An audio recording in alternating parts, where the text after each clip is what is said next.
Welcome. Healthy relationships are keys to an enjoyable life. And this video provides information about some intentions for communication and relationships that are required for healthy relationships to exist. I'm Dr. Lynette Wiest, and you're watching Wisdom's Peaceful Harmony.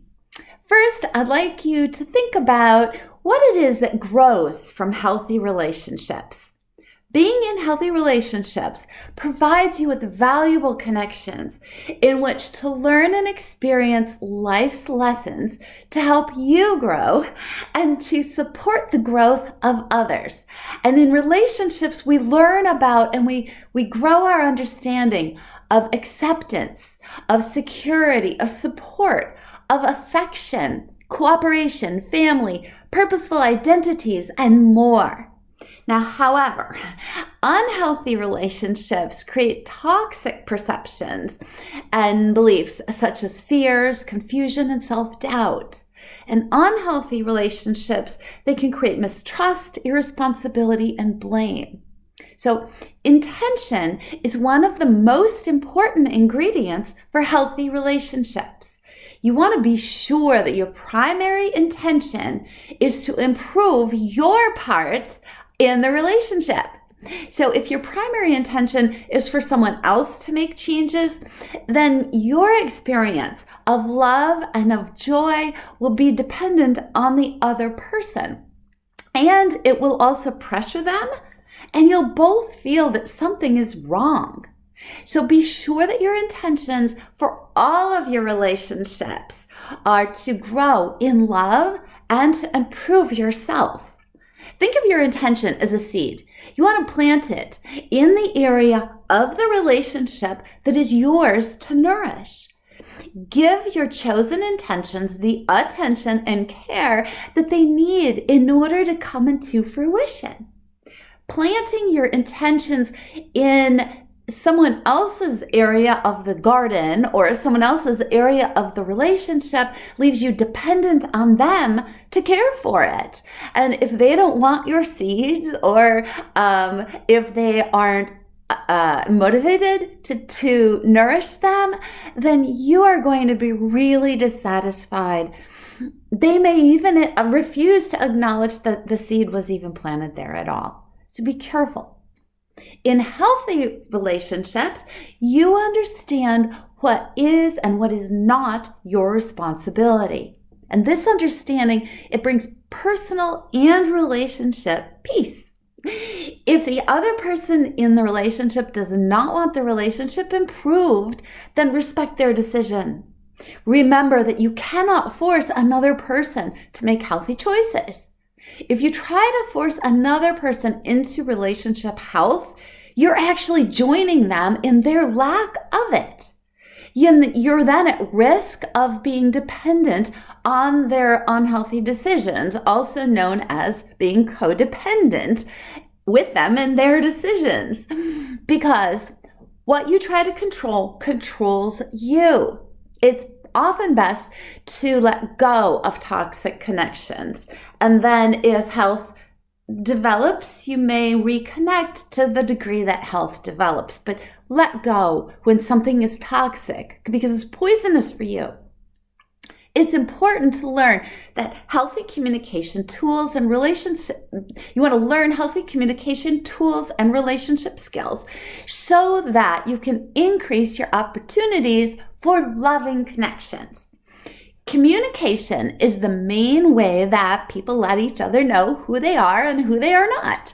And they also let each other know how they want to relate and how they're capable of relating at that time. You want to be sure that you let the other person know your desires, state your desires, and listen to their responses.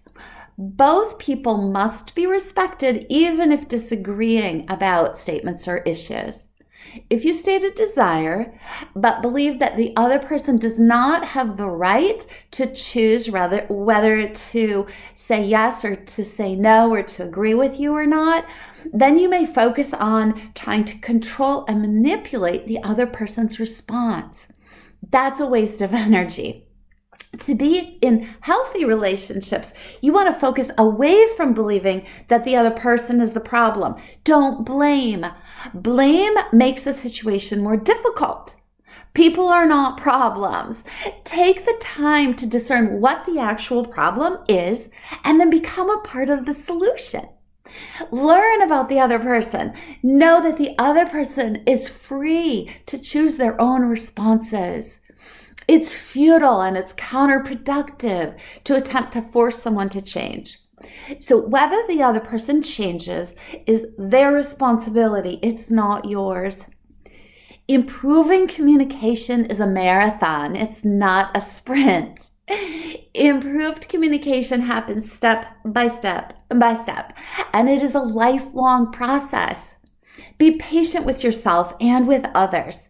As communication progresses, relationships have more opportunities to grow, and they take less effort, and they bring more love and more joy. When using new ways of communicating and relating, you might feel awkward at first, but with patience, you'll be more comfortable and relaxed, even in situations where there's conflict. Misunderstandings and conflict are typical and resolvable when both people are willing to improve the way that they communicate.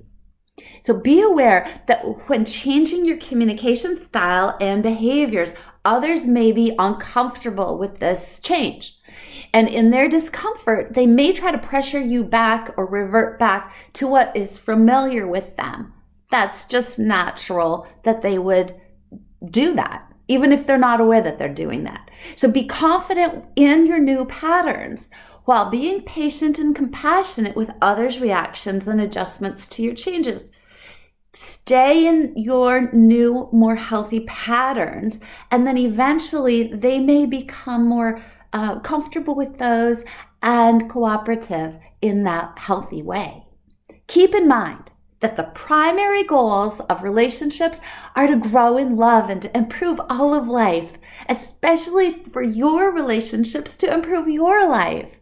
Offer yourself with love, humility, and peace in each relationship. Connect the creation of love's power. Make that connection with unconditional love. This power does not control. This power expands love's influence. Relationships made of love, humility, and peace create power that uplifts the world.